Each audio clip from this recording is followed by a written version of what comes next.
नमस्कार, मैं डॉक्टर साधना अग्रवाल, सेवानिवृत्त प्राचार्य, खैरागढ़, छत्तीसगढ़।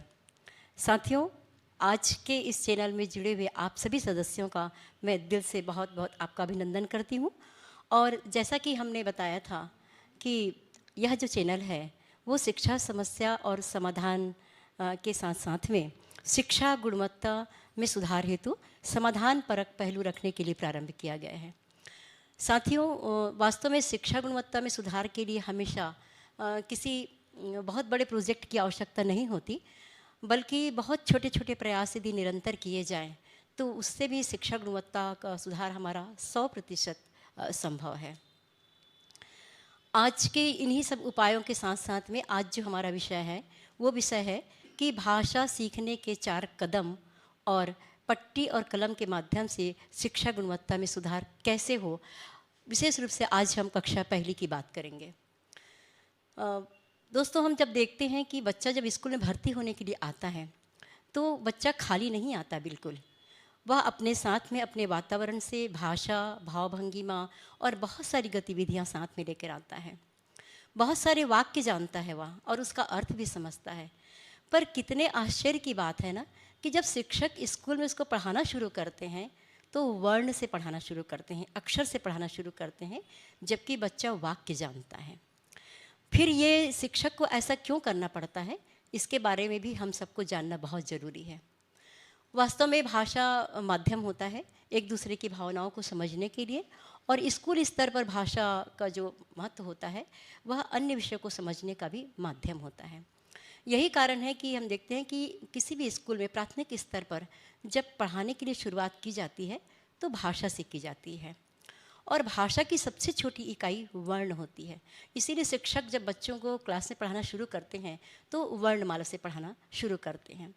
तो फिर हम उसी बात पर आते हैं कि जब बच्चा वाक्य जानता है तो फिर हम उसे वर्ण या अक्षर क्यों सिखा रहे हैं। साथियों, यदि हम गौर करें तो समझेंगे इस बात की गहराई को कि बच्चा अपने परिवेश से जो सीख कर आता है वह उसे केवल बोलना जानता है। अभी वो उसे पढ़ना और लिखना नहीं जानता, और स्कूल में पढ़ना और लिखना सिखाया जाता है। उसी बात को पढ़ना और लिखना सिखाया जाता है।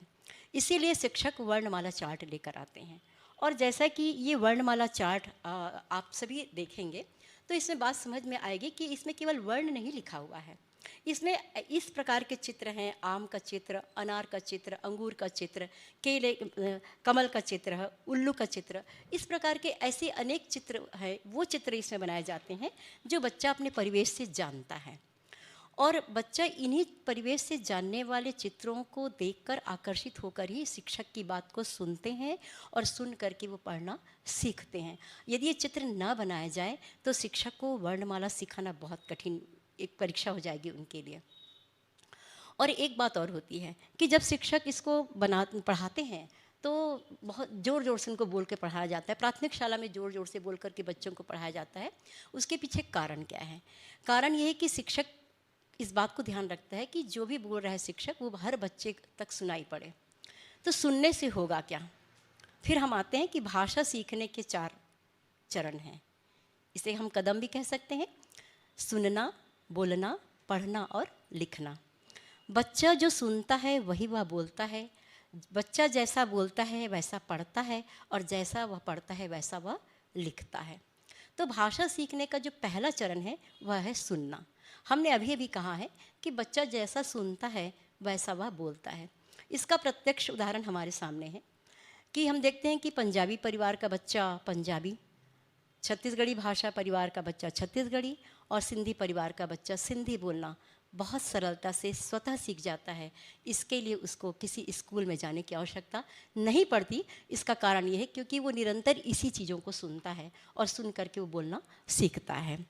और बच्चे के इसी बाल मनोविज्ञान को समझते हुए शिक्षक जो है ये समझते हैं कि बच्चा जो सुनता है वही वो बोलता है। इसीलिए प्राथमिक शाला में शिक्षक बोल बोल कर, ज़ोर ज़ोर से बोल बोल कर बच्चों को बताते हैं, ताकि बच्चा ठीक से सुने और सुन करके वह उसका अनुकरण करते हुए बोलना उसको सीख जाए। एक बात और होती है कि जब बच्चा पढ़ना सीखता है, शिक्षक उसको पढ़ाना सिखाते हैं, तो बच्चा केवल पढ़ना ही नहीं सीखता, वह पहचानना भी सीखता है। वह शब्दों के साथ चित्रों का तालमेल करना भी सीखता है। और इस प्रकार धीरे धीरे अभ्यास के माध्यम से बच्चा वर्णमाला पढ़ना सीख जाता है। और जब वो पढ़ना सीख जाता है, सुनना, बोलना और पढ़ना जब सीख जाता है, तो चौथा चरण होता है लिखने का कार्य। और जब लिखना बच्चा शुरू करता है तो साथियों, जैसा कि हमने पहले भी कहा था कि लिखने के लिए प्राथमिक शाला में पट्टी और कलम से बेहतर अन्य कोई भी साधन नहीं है। इससे बेहतर साधन नहीं है। उसका कारण भी है कि जब बच्चा पहली पहली बार लिखना सीखने के लिए पट्टी पकड़ता है अपने हाथ में, और जब वो कलम पकड़ता है तो साथियों, पट्टी को पकड़ने में जितना उसको आनंद नहीं आता, उससे अधिक आनंद उसको कलम पकड़ने में आता है। उसका कारण है कि जब बच्चा कलम पकड़ता है तो उसके साथ साथ में वह जैसे जैसे कलम को अपना चलाता है, वैसे वैसे कुछ न कुछ आकृति बनती चली जाती है। और जब आकृति बनती है तो बच्चा बहुत आनंदित होता है, क्योंकि उसको लगता है कि वह कुछ बना रहा है। और जैसे और वो अधिक बनाता चला जाता है, अधिक घुमाता चला जाता है। यही कारण है कि जब शिक्षक चाहता है कि बच्चा कुछ लिख ले, अक्षर लिखना सीख जाए, लेकिन बच्चा उसको वैसा नहीं सीख करके बच्चा कुछ भी लिखना सीखता है और वह अपने हाथ को चलाता चला जाता है। जैसे जैसे उसका हाथ चलता है वैसे वैसे आकृति बनती है और बच्चा बहुत आनंदित हो करके और हाथ चलाते चला जाता है। कई बार ये काम करता है वो कि केवल उसको पट्टी से मतलब नहीं होता, जिस जगह पर बैठा होता है उस ज़मीन पर भी कलम चलाता है, दीवारों पर कलम चलाता है। और कई बार शिक्षक को या अभिभावकों को घर में ऐसा लगता है कि गंदगी हो रही है, तो साथ और इस कारण से बच्चा डांट भी खा जाता है। पर ये सच्चाई नहीं है और नहीं ऐसा होना चाहिए, क्योंकि जो कार्य आपको निरर्थक दिखाई दे रहा है, वास्तव में बच्चा गोदागादी कर रहा है जब अपनी मर्जी से, उस समय भी वह कलम चलाना सीख रहा है, दबाव डालना सीख रहा है, हाथ घुमाना सीख रहा है, और यही उसको लिखने के लिए आगे की आवश्यकता होती है। तो इस तरह से बच्चा जब इस प्रकार से गोदागादी करने लगे तो मैं कहना चाहती हूँ कि कुछ दिन उसको करने दिया जाए, बिल्कुल स्वतंत्र रूप से करने दिया जाए। और जब कुछ दिन ऐसा कर ले, उसके बाद शिक्षक ब्लैक बोर्ड के माध्यम से या पट्टी के माध्यम से कुछ रेखाएं बच्चों को लिखना सिखाएं। उसके बाद ही वर्णमाला सिखाना उचित होगा। कुछ रेखा के अंतर्गत शिक्षक कर सकते हैं कि वो गोलाकृति बनाएं, आधा गोला बनाने के लिए बच्चे को कहे, आधा गोला के दोनों रूप में बच्चे को बनाने के लिए कहे, बच्चे को कहे कि वो सर्पाकार आकृति करके बनाए, बच्चे को कहे कि वो खड़ी लाइन सीखे, बच्चे को कहे कि वो आड़ी लाइन भी करे। तो इस तरह से गोल आकृति, आधी गोल आकृति, आड़ी टेढ़ी जो रेखाएं होती हैं, सर्पाकार रेखाएं होती हैं, इन रेखाओं को सिखाने के पीछे क्या कारण है, ये है आगे उसको लिखने में मदद करेगा। पर साथियों, मैं कहना चाहूँगी कि यह अभ्यास केवल पट्टी और कलम में ही संभव है।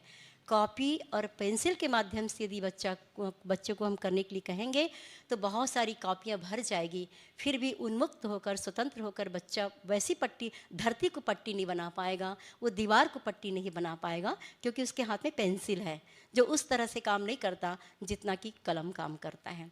तो इस प्रकार से हम देखते हैं कि बच्चे को हम गोल आकृति, आधी गोल आकृति, आड़ी खड़ी रेखाएं, सर्पाकार आकृति, पर्वत के आकार की आकृति, ये जो आकृतियाँ हम बनाने सिखा रहे हैं, इसका लेखन में आगे चलकर क्या महत्व है, इसके बारे में अगले अंक में हम आपको फिर से जानकारी देंगे। तब तक के लिए आप सभी को सादर अभिवादन, नमस्कार।